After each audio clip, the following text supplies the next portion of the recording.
Welcome to the July 11th meeting of the Pinehurst Village County. We have some technical difficulties with our tape, but that's okay. The meeting must go on. The first item is number 2, and we're going to talk about resurfacing of the Tufts Park parking lot, which a lot of people still call the sand lot. I like to call it the new and improved sand lot.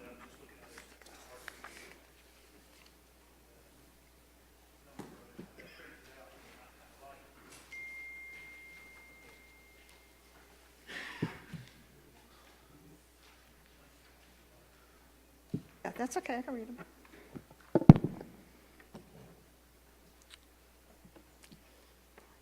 them. Okay, the Village Green parking lot, question of what type of resurfacing do we want to do down there. As we all know, I think the surface that is there existing, the sand-colored surface, is in need of redoing. It was put in about 4 years ago, probably been needed to be done, probably the last 2 years really, but we've been holding off trying to evaluate different options, those things of that nature. We do have some funds in the budget this year to do resurfacing. You have a variety of options. We can go back with the same material. However, we're aware that that material does not have longevity.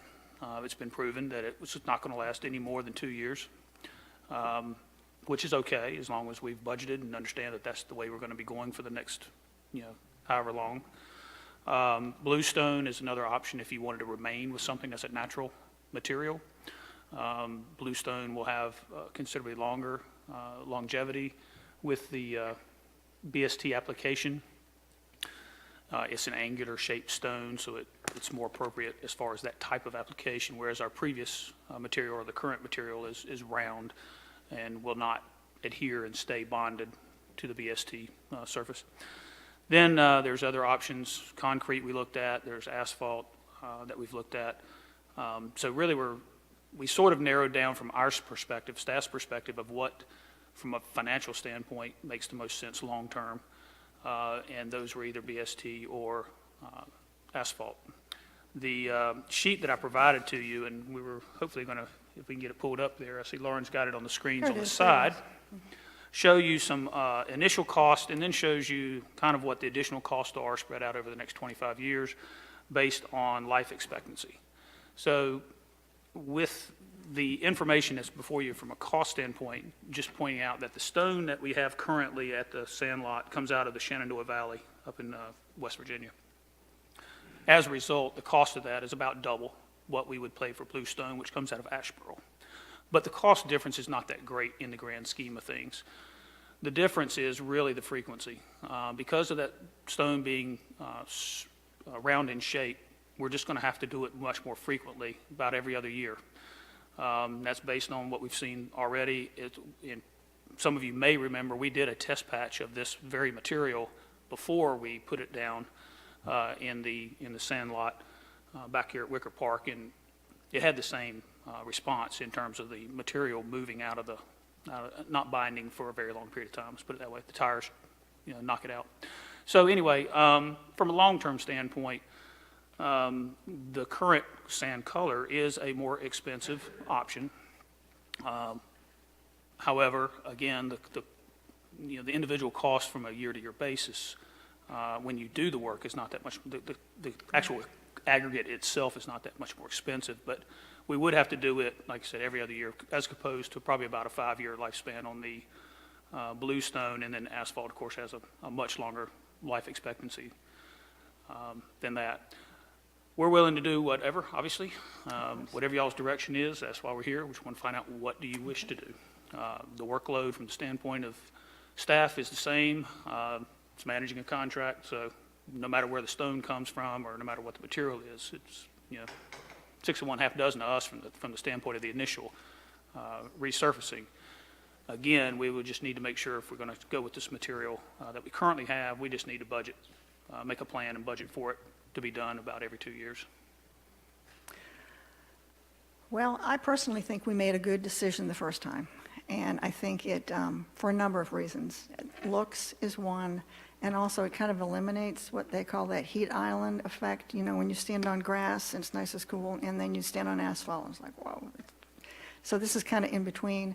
But even though it costs more, I would prefer the sandstone, and I would defer to anyone or ask everyone's opinion on it. Clark, do you have a preference?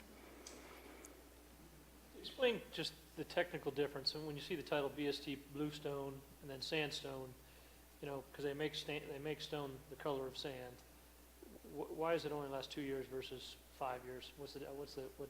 The application process with BST is a layer of liquid emulsion, tar emulsion essentially, asphalt emulsion. Then the stone is laid, it's rolled in, and then you do it a second time. When you have round material, it does not completely bind into the asphalt emulsion, whereas It's more round than the bluestone. bluestone is angular and flat in general shape and presses deeper into the asphalt emulsion, and therefore has a longer life from the standpoint of holding in place. But don't they make bluestone and make stone that's tan or brown? Well, this is all quarried, and the closest brown material that is what we have currently is in West Virginia. There's nothing in North Carolina that we have found. I've talked to the stone dealer in Raleigh. I've talked to Johnny Harris Trucking here about what their experience are in Raleigh paving, and they're not aware of any sand-colored stone in North Carolina. You have to go outside of the area to get it. So the cost difference is about $83 a ton for the material from Shenandoah Valley versus $39.50 a ton for the bluestone. I didn't know the answer. I know that you can get brown stone, if you will, but you know, if it's going to last 5 years, you pay a little bit more because you got to bring it in if they have it. And it seems to me that it's worth a couple extra bucks today to last 5 years versus 2 years. What this council's making is a 2-year decision right now at the minimum. If you choose to go with the material that we have traditionally used, or did use the initial time that we surfaced it, yeah, you're talking about, I think we're looking at a 2-year cycle based on what we have just seen with the material. If you want to keep it in really good shape. Now, if you want to stretch that out and let it deteriorate a little bit more, look a little, the travel lanes are what's going to turn black, and they'll turn black probably within a year with this material. The parking bays will probably last a little bit longer, but you can go down there today, it's 4 years later, there's nothing that's bound and binding to the surface. It's all loose. You just go down and push it around. So I guess I want to ask a question. So are you suggesting, is there a brown bluestone? It says bluestone, and I mean, it's stone.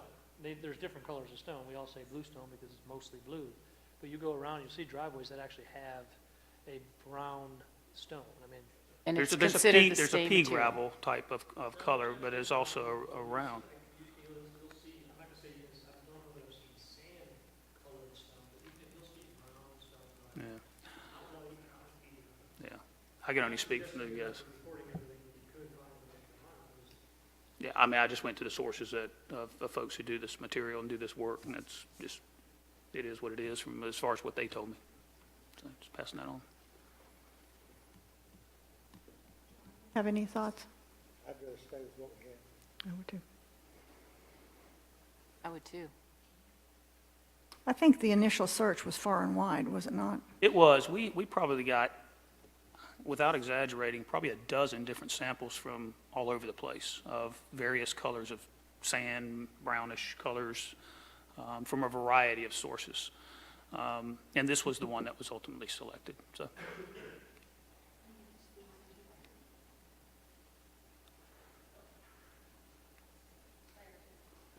Claire, you also need to speak into your microphone.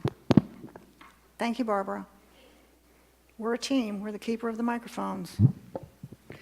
Okay, so you have searched far and wide the first time, and we think that we want to stay with this. We want to stay with the sand color. Yeah, I mean, and from the standpoint of what we had originally, as I say, we brought probably a dozen different samples to council meetings over a period of time, and that was the color that was selected by the council at that point. Right. And that is the source. It's the same source that we got it from the same quarry is in the Shenandoah Valley. So if we want to get the same look, that's where we're going to have to go to get it. Hey, can we just do this by consensus? Yes, all we Okay. need. Is there consensus that this is what we want to stay with? And this will not require a Okay. budget amendment. We've got enough funds, I Okay. think, in the budget to do Okay. it with Okay, with that great. material this time. Our main concern, I guess, if you will, is, the longer-term Right. investment that's going to require to keep it looking the way we should keep it. So, And that'll come up for review as we go on, too. I mean, who knows? Sure, I mean, Something else will, but, we'll just get into a rotation probably of, every couple of years of budgeting for the resurfacing, and we'll just make it a routine Okay, until great. such time as future council Okay. directs otherwise. We'll stay with the sandstone. Thank you, Jeff. Next item is about the Triangle J Council of Governments. Jeff? Right, yeah, I guess I can cover this. You all recall that a couple of months ago, I think it was in late April, you decided that we would, the five of you decided that we would join the Triangle J COG. And this is just part of an initiative to start partnering on a more formal basis with Aberdeen and Southern Pines on issues of mutual concern.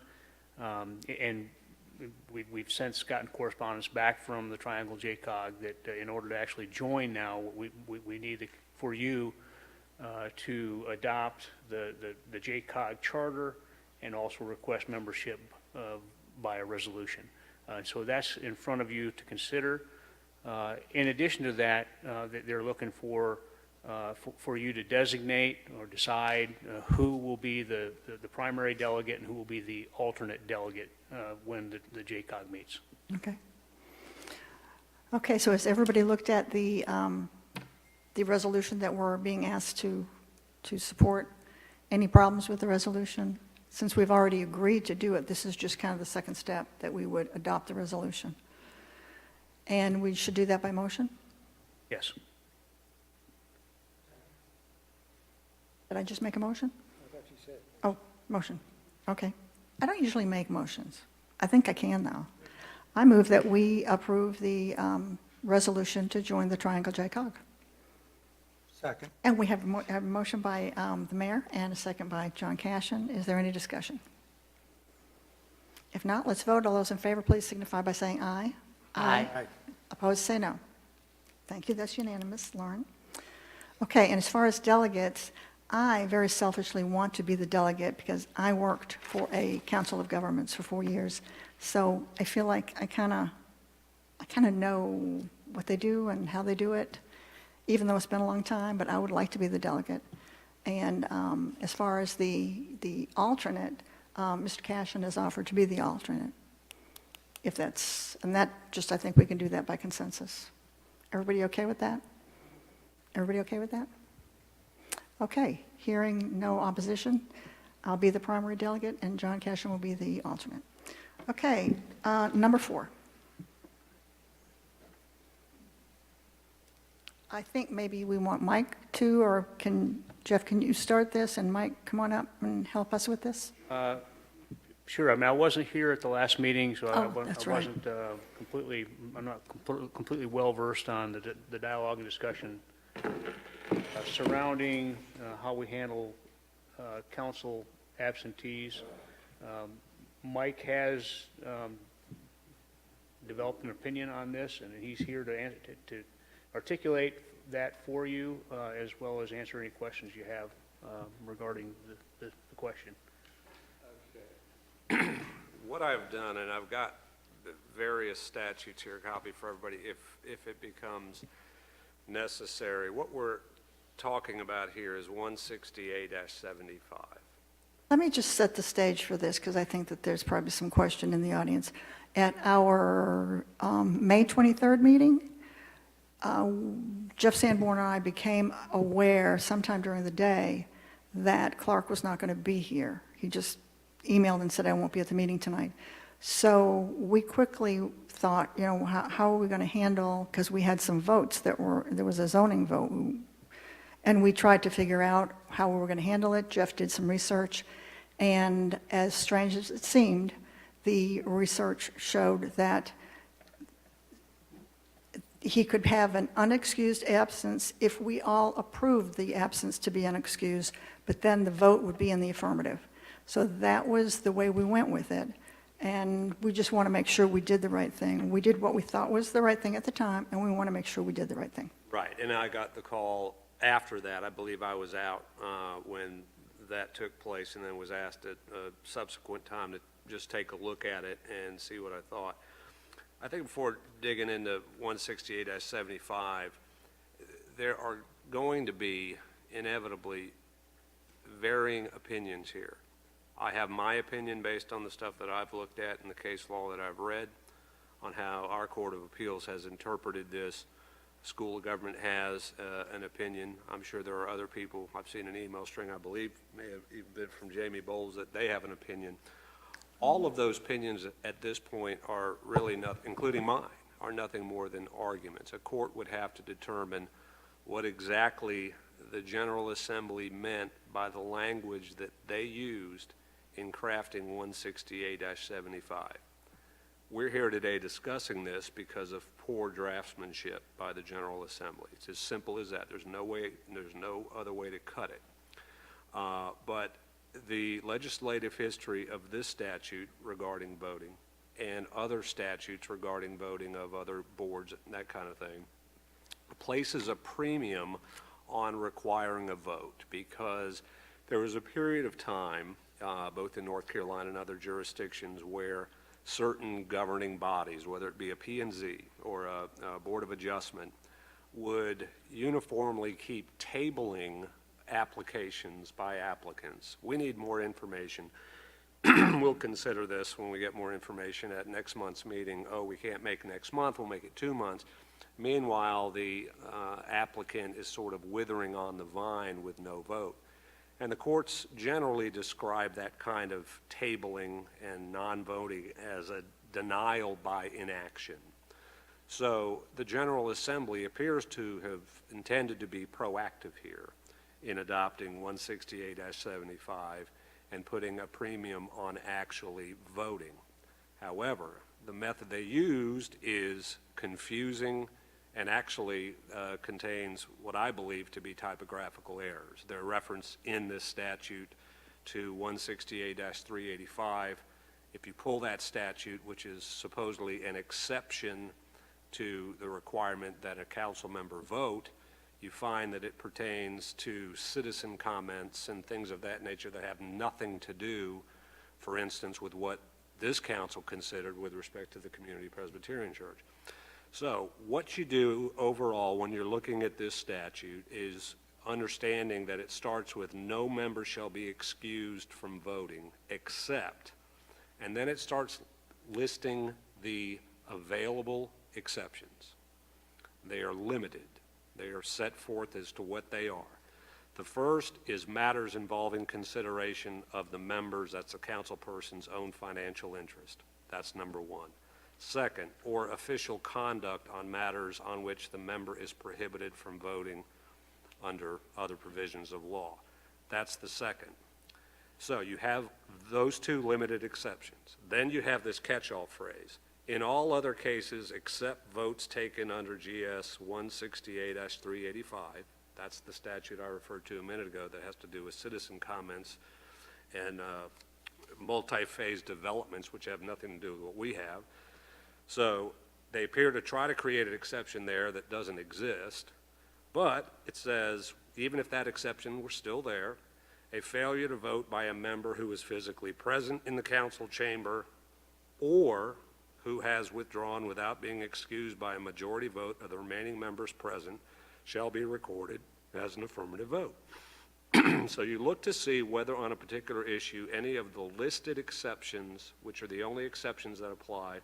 One of the cases I sent to Jeff earlier when he asked me to look at this is the Albemarle versus Security Bank case from the Court of Appeals, in which the contention was that certain council members should not have voted under this statute because while they didn't have a direct financial interest, they were on the board of a competing financial institution and therefore they should have had a conflict. The Court of Appeals said no. The limited exceptions are this, this, and this, and if it doesn't fall within that limited exception, there is no excuse for voting. So then the real issue becomes the if he's physically present in the council chamber, which we know under this circumstance has not occurred, or, which is the second exception, who has withdrawn without being excused by a majority vote of the remaining members present. The issue then becomes, what did they mean by using the word withdrawn? And so there is no definition that they're giving. Does it suggest that a council member first has to appear at the meeting and then withdraw or somehow leave the room to keep themselves from being required to vote? Or does it mean that a council person can create their own exception by just not coming at all without being excused? In other words, withdrawn, not ever coming to the meeting. So if you look at it and you say, well, could it be either of those or just one of them? But then you have to look at the next paragraph, which I think gives it the overall context. An affirmative vote equal to a majority of all the members of the council not excused from voting on the question and issue. So that suggests that the withdrawal means that the withdrawal, whether you show up and then withdraw, or withdraw by not showing up at all, that it has to be the absence has to be excused by a majority vote of the council. It's the only way that this makes sense if you want to be consistent with what is the stated purpose of these types of statutes, which was to require voting except for the limited circumstances upon which a council member can excuse themselves.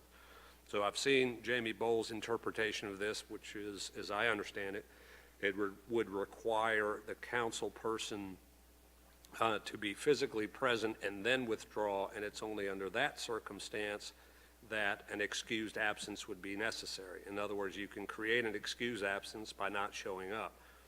I don't know that that's consistent with the second paragraph of this of this particular statute. I understand the argument. Hopefully the council understands mine, and that's where we are here. My opinion is that the fix to this is to have, as the general statutes allow, the council going forward to adopt a clear procedure to determine what are excused absences and unexcused absences. That's specifically referenced in the statute. Whether the excused absence includes someone who's physically present and then has to leave before voting, or someone who, before the meeting takes place, notifies you that they're not coming. Now, I'm sure people are saying, well, what if there's a family emergency? Well, I don't anticipate any situation where the council wouldn't excuse an absence like that.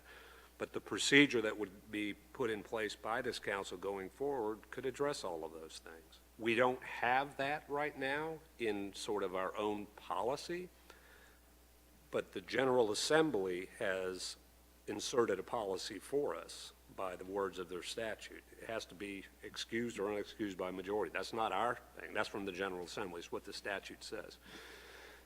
So as I look at all of this, and I look at the vote that was actually taken on the community pres, it was not under 160A-385, which is the only stated exception.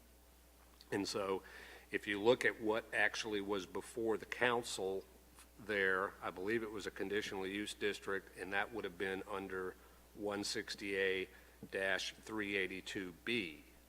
And 160A-384 sets forth the procedure for those kind of things. 168-385 that's referenced as an excuse for voting has nothing to do with anything that I'm aware of that the court had in front of it. And the statute requires that the vote be taken under 168-385 for the exception to apply. I've checked with Bruce, that did not happen. So unless you have a matter involving the consideration of the member's own financial interest, or 2, his official conduct on which he's prohibited from voting, or 3, a vote taken under 168-385, those are the only 3 listed exceptions, and everything else appears, if it's going to be consistent with the first paragraph and second paragraph of the statute, requires any absence to be excused, or else by statute the absence as unexcused is deemed an affirmative vote. That's what I believe a court would most likely do, but I'm not aware that the court has actually had this kind of thing go up to it, simply because more often than not, councils adopt local procedures to govern these types of things, and it's never an issue. That's why you have the absence of case law. The only case I've been able to find says what I believe it says, which is the listed exceptions are the only exceptions and nothing else. And so those are the listed exceptions. So my overall view is this. Going forward, the council should adopt a policy on absences, whether before the meeting or absences that occur during the meeting, on whatever kind of basis the council deems appropriate, including emergency absences, unexplained, whatever absences. We can all sit around and have a cup of coffee and try to envision different hypotheticals, but the council is empowered to make those types of internal policies going forward, but those internal policies have to be consistent with the three exceptions here, and it's up to you as to determine whether an absence is excused or not. And if it's unexcused, then by statute, it's recorded as an affirmative vote. That's all well and good. It got a little bit specific to that particular vote. I've said before, so it wasn't about that vote. I couldn't care less about that. I think it's a terrible policy, and we know that there's going to be exact opposite argument to what Mike just presented. Nuanced a little bit, but he's an attorney, so he's going to do that. That to vote and not be here is just defies logic. You could have a situation where one vote is against, or two votes are for it, one vote's against, the other two people didn't come, they got caught in traffic, whatever it is, they're not excused, and all of a sudden there's a vote for something that the whole audience is against, the whole town's against. There's two people who voted against it, one person for it, and those two people who were absent are voting for it. That's not how you govern. That's just not, you don't govern by absentee votes. We're not shareholders in a corporation. This was more of a policy consideration. I don't agree with Mike's argument. He's well presented, well reasoned. It is a poorly written statute. I think that, I don't know what the School of Government said. I don't even think they've commented yet. I think Jamie Bowles has researched that. I mean, I got the email. I didn't ask for anything. It just came to me. I think I forwarded it to you. Yeah. Whoever did that was referencing the School of Government, but whoever's legal opinion that was, I didn't even look at who wrote the email. I just read what the content of the email was. You're going to get two different arguments. There's a reason there's no case law on it. I don't think any other towns have decided to make positive votes out of absent members. We've had votes at other meetings here and never contemplated that people who were absent voted positive. Why this came up for this one when you had a quorum and it was 4-0, I just don't know how it even got created. I just don't know why we even went down this road. I just don't know, because we've had plenty of votes in just the 4 years I've been on council, and we've had plenty of votes taken with absent members and did not even consider that person voting positive for something. I think in the case of previous absences, there has always been an excuse. And that was just always in our minds considered an excused absence. Somebody didn't just say, I won't be there tonight, period. There's no Which is what difference. you did, which is okay. But I think, can you agree that going forward, we need to develop a clear policy? I think if, based on what Yeah. you're hearing that's on tape, you're going to watch the General Assembly change to clarify the law. They need to physically be present. At least I'm going to ask them to change the law. Going to ask who to change the law? General Assembly to clarify it. Okay. You need to physically be present to vote. Okay, but we can't do that. It's on tape. It's not going to be hard to Yeah, ask. we're not going to do that tonight. So just to settle the issue for this evening, I think, is there general agreement that we should go forward with some kind of a policy that goes according to the current state law? And if you get the law changed, we'll change our policy. I don't, that's an interpretation of it. Okay? There is no case law, and so when you don't have any case law, you have to go by your attorney's interpretation, and that's what we're doing. You don't have to go by what your attorney's interpretation. Listen to his interpretation. Otherwise, he might as well run the town. In legal matters, I think we listen to Mike. So, I don't want to argue this with you, Clark. I just want to say that if we did something that we shouldn't have done, it wasn't an intentional, I just think it's a terrible policy. That's just my opinion. well, let's develop a policy. And let's do it according to 160A Dash 75. -75, and using our attorney as his advice. And if things change in the future, which it sounds like they should, because it references a statute that has nothing to do with voting, Right. we can change our policy. Right. So is there general agreement that we should develop a policy? Yeah, I think it's better than not having any. Sure, Mr. Boulder voted for a new policy. Not here. We're just having consensus. We're just doing this by consensus tonight. When we actually adopt the policy, I'm sure we'll I can make a figure out motion. who's here. No, we don't need a motion, it's just And consensus. I can, Okay, you can make a motion. just to include him because he's not here to vote. Well, we don't need a motion for this. You don't see the silliness in voting that not being here? All I see is we looked for some advice, we found some advice, we did what we thought was right at that meeting. And for it to become such an issue, I don't know, maybe it's because you're an attorney and things are, You say that all the black and time. It white. has to do with just common sense. I mean, anybody who can, I agree. It didn't really make common sense. It didn't make sense to me, but this is what we researched and what we found. So I think by consensus, we will look into adopting a policy. Thank goodness it wasn't anything earth-shattering. It's not anything that can't be remedied. So we'll just move on. Okay, we have consensus that we're going to develop a policy? Okay, thank you, Mike. No problem. Thank you. Okay, number 5. I don't know if we need you for number 5. This is about the village's 300-foot sewer tie-in requirement. Do we need Mike? no, I don't believe it's not a legal matter necessarily. It was my suggestion, and it's going to be a rare occasion, but more and more with redevelopment in Old Town especially, we do have, again, I'll repeat what I said at the last meeting, we have 2 requirements, one in the PDO, one in our engineer standards. We have a requirement that if you're within 300 feet in the PDO, 300 feet of the Moore County Public Sewer, you have to hook up. You can't you have use septic on your site. How is the 300 feet measured? We fixed that. The village used to play games with residents and say that if it's as the crow flies, but when you put it in, you're going to go in the right of way. So, Or it should be measured in the right-of-way? but yes, but Okay. we fixed that.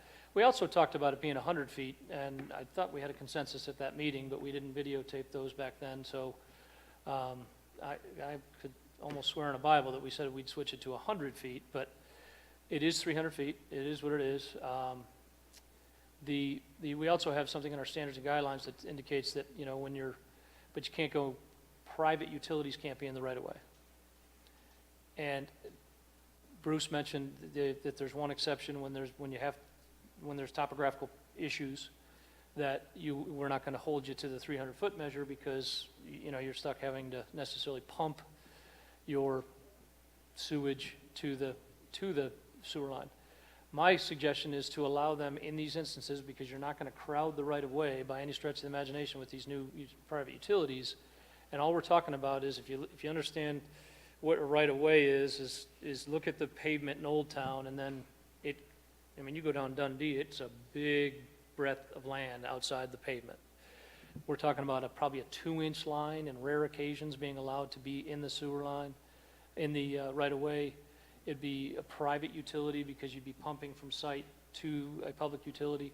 And, with the exception, you're not required, but when you stay septic, you do limit your ability to expand. If you wanted to add a cottage or carriage house or something like that, you've limited your space to develop. Because even when you have topographical issues, you can pump to the public sewer. Let me just ask, you talked about people will have a septic system and then pump it into No, Moore you'd County? actually have a catch basin, of probably almost a septic tank type situation where it would come to a certain point on your own, it'd be a pump station on your own site versus a septic system where you have to have two tanks. Why would that have to be in the right-of-way at all? Where else are you going to put if you have to pump to the public sewer? Well, I just asked you, you're pumping to the public sewer. I mean, if you are, Well, it's, because Moore County has the right to come up and down our right-of-way right now. Right. Moore County's not going to accept for maintenance the 2-inch line. What they're saying, Moore County's going to maintain that our sewer hookup right here on whatever road it is so, at a certain elevation right now, and they can't change it. That if they could, for elevation purposes, just do another 6-inch line and let everybody tie into it, they would. And they'd do it in our right-of-way because they have the legal right to do it. What I'm saying is, we have a situation on Rattlesnake Trail, we resolved the problem years ago, or council did. They allowed, that's why I asked you when the PDO changed, because the one on Rattlesnake Trail, the village just said, no, you can't do septic, and later they finally said, okay, you can pump to Woods Road. But they had to do it on private property, because it's a private utility line. It's not a public utility line. and you're pumping to a public utility. But that, me as a citizen, I don't have the legal right to go in the right of way with my 2-inch line. I'm saying make an exception in those rare occasions where the topographical situation requires someone who may elect to pump to sewer. They may not want to have septic for 2 reasons. 1, because it takes up space, and 2, people sometimes are averse to having septic on site. I'm not, but people can be. What I'm saying, in a certain situation where a lot or 2 away is a Moore County sewer that is the end of the line because everything else is below it, and gravity can't pull it to it.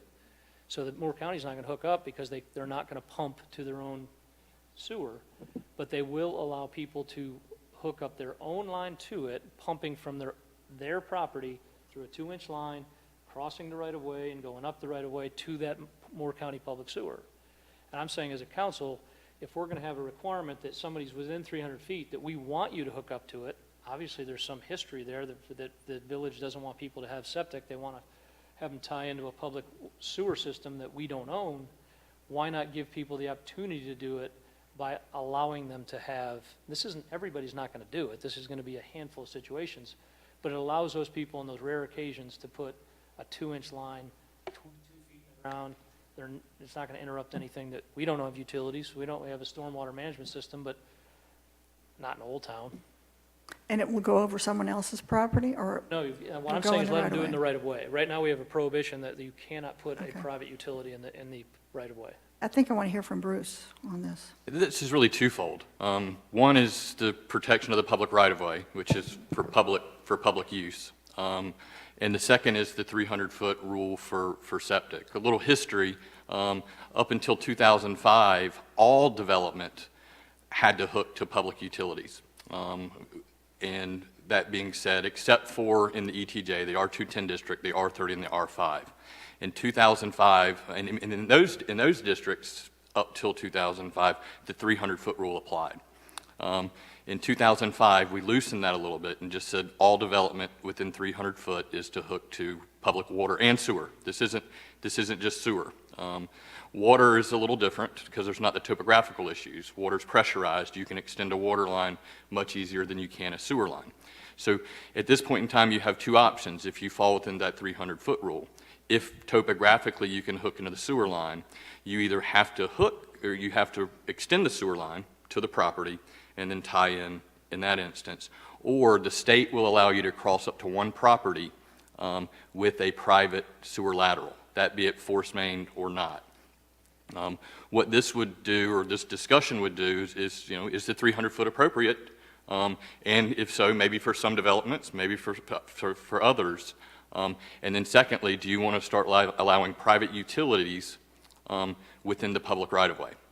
But you're saying it generally. I'm talking about you can limit it to exceptions where you got the typographical challenges and allowing someone to tie into a public sewer.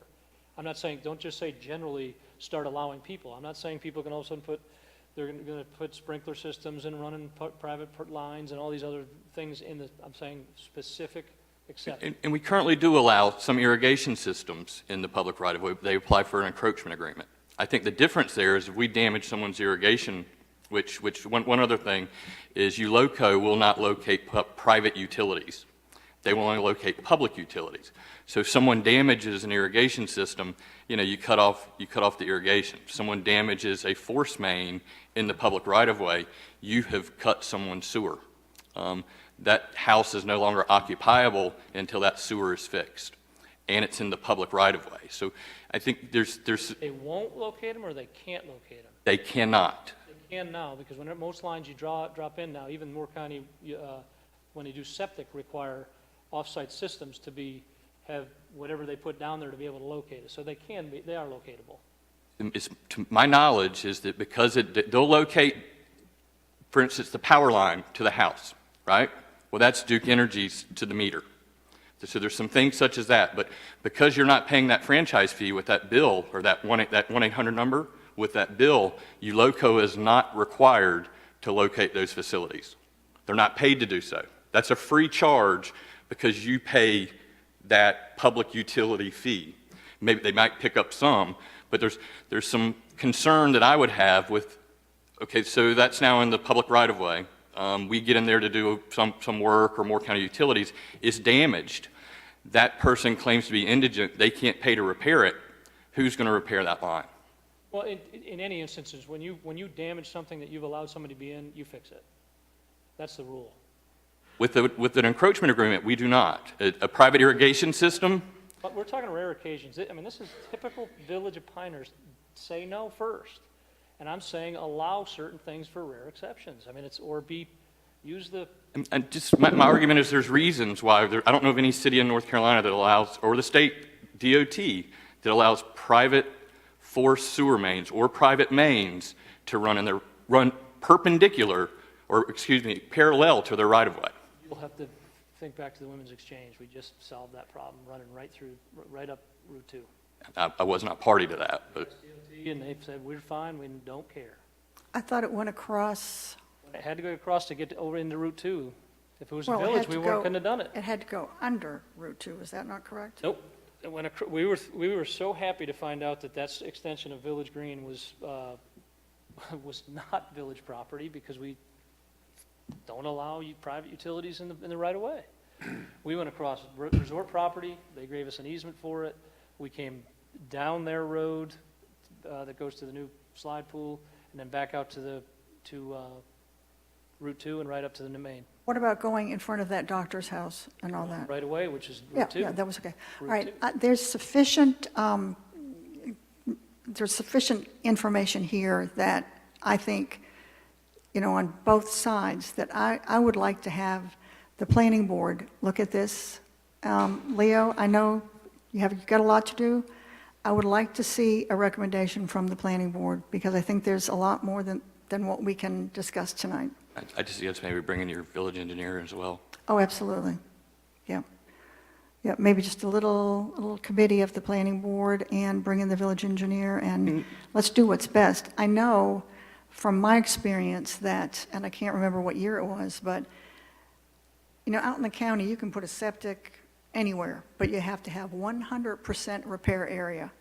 Now, if we're talking about small lots in the village, I don't see how you're going to have 100% repair area for septic. So I feel that limiting septics in the village is probably a very good thing.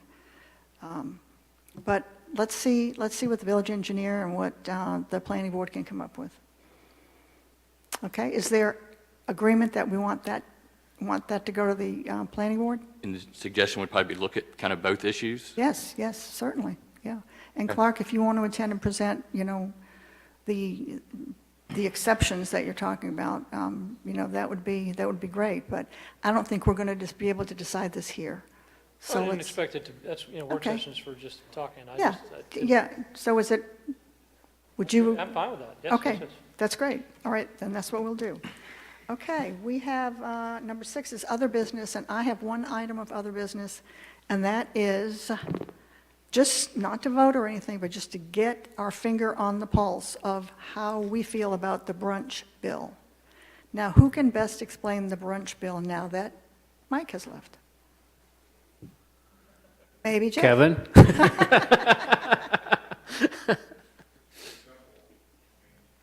Come on, Kevin. It's not going to change my business practices or anything. I think it's more about tourism. We have people from all over the world visiting here. We're one of 3 states where limits Sunday sales, so it's only 3 states that limit Sunday sales. It's just confusing to the visitors and hospitality. The locals seem to understand it, and it's not a problem. But it really has to do with being a tourism destination. So the law basically allows 10 a.m. sales. On any regular day, I believe we can open at 7 a.m. So it still limits the sale of alcohol till 10 a.m. And it's just accepting the fact that the natural time for brunch to start on Sunday is 10 a.m. It's not 7 a.m., it's not 8, it's not 9, it's 10 a.m. So the brunch bill allows cities to opt in or opt out. So it's not automatic. So the city would have to approve an ordinance, and there's, and the county, if the county approves it, it doesn't mean Pinehurst. The county only approves the unincorporated areas. So, it's, there's some technical aspects that, some information that, from a technical, but it's real simple. And, I believe the Carolina Panthers already were allowed to do it, so the door was already open, if I'm not mistaken, as part of the franchise agreement. I'm not quite sure, but, so this was just a way to allow the obvious, visitors to not say no to visitors. Like I said, I don't think locals will benefit from it, residents, but it has more to do with hospitality, and I think that's what drove, North Carolina is a huge tourism state, and, it will have a great impact on business too, positively for the restaurant business. But I think I think we need it for the resorts. What's good for the resorts is good for me. We need it for them, and I think. But I could answer any questions, because I did try to do my homework, but it's really a simple. It sounds very simple, really. Yeah, it's real simple. Claire, being in the tourism industry, Yeah. It's 2 hours. That's what it boils 2 down to. hours, that's 2 what it hours. boils down to, 2 hours on Sunday. Yes. Does anybody have a problem with that? Clark, tonight I just wanted to get our fingers on the pulse to see how we feel. We would not be voting. I think the resort and Kevin, and now I think they've included Ironwood in, the other resorts are in Southern Pines, but they would be presenting us with this resolution at our next meeting. But it seems like something we would be for. Yeah. From a tourism perspective, yeah, it's a no-brainer. And I just want to say to anybody who's listening, I have read every email, I've listened to phone messages. know. I've listened, so it's not just me saying this, so Right. appreciate the feedback. There is some opposition, some feeling that adding 2 more hours, especially during church time, in the end, it's an individual choice. And again, mostly it's tourists who come here and go to brunch and I can't have a mimosa, they're very surprised. So I think that we have listened to the opposition, and it's, it's like Claire said, it's 2 hours. Okay, I think the restaurant group will be presenting this at our next meeting for our approval. Okay, do any other council members have other business? Is there anything else we're missing, Jeff? Okay. Then if everybody would just review the agenda for the next meeting, and if you'll take about 8 minutes to do that, then Lauren will win the pool of how long it took for tonight's meeting, 1 hour. There's really no pool, I'm just kidding.